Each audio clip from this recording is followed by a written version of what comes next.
I think இதுதான் சம்மருடைய கடைசி ஹார்வெஸ்ட்டுன்னு நினைக்கிறேன். பிகாஸ் கிளைமேட்டில் கொஞ்சம் கொஞ்சமாக மாறிட்டு வருது. அண்ட் சம்மரும் எதிர்பார்த்த மாதிரி தான் போச்சு. ரொம்ப வஸ்ட்டு. இந்த வித்தியாசமான நூல்கோல் அறுவடை பண்ணியாச்சு. இப்போது இந்த நூல்கோல் ஏன் இப்படி இருக்குது? ரொம்பவே அப்நார்மலான ஒரு ஷேப்பில் இருக்கக்கூடிய நூல்கோல். அடுத்த ஹார்வெஸ்ட் பார்ப்போம். அடுத்து இந்த சிகப்பு காரமணி தான் நம்ம அறுவடை பார்க்க போகிறோம். இதுவும் நான் எதிர்பார்த்ததில் ரொம்ப ரொம்ப அதிக டைம் ஆச்சு வளர்கிறதுக்கு.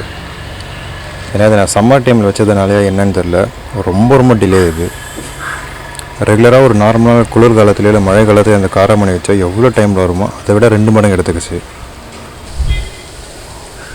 இதில் நான் மெயினாக ஃபேஸ் பண்ண ஒரு மிகப்பெரிய பிரச்சனை எதுனா இந்த அஸ்வினி பூச்சி தாக்குதல். இவங்க தான் சம்மரில் இதெல்லாம் கொஞ்சம் கண்ட்ரோல் பண்ணுறது ரொம்ப ரொம்ப கஷ்டம். பட் ஸ்டில் ஓரளவுக்கு நல்ல அறுவடை கிடச்சிருக்கு. ஸோ யூ கேன் சி அந்த டாப்லலாம் கூட நிறைய காய்ச்சிருக்கு. இதோடைய பூக்கள் இந்த ரெகுலர் காரமணியோட பூக்கள் மாதிரி தான் இருக்குது. அதில் எதுவும் பெருசாக வித்தியாசம் இல்லை. அண்டு லென்த்தும் பார்த்திங்கன்னா ஒரு நல்ல லென்த் இந்த காராமணி கிட்ட ஒரு இவ்வளோ லென்த்தாக இருக்குது. This is something great and this is something I really unexpected.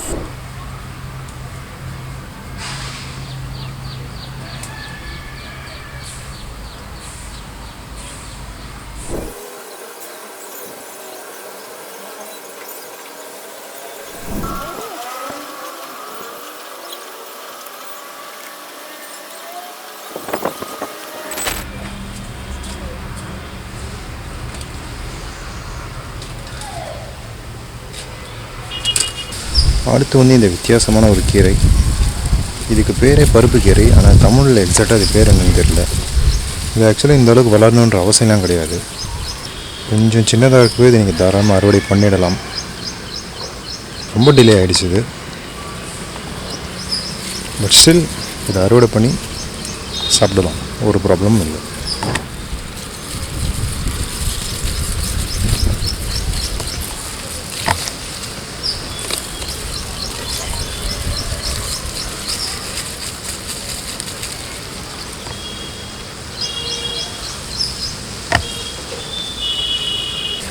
இன்னும் கொஞ்சம் எக்ஸ்ட்ராவாக தண்டுக்கீரை இருக்குது, இதை அறுவடை பண்ணிடுவோம்.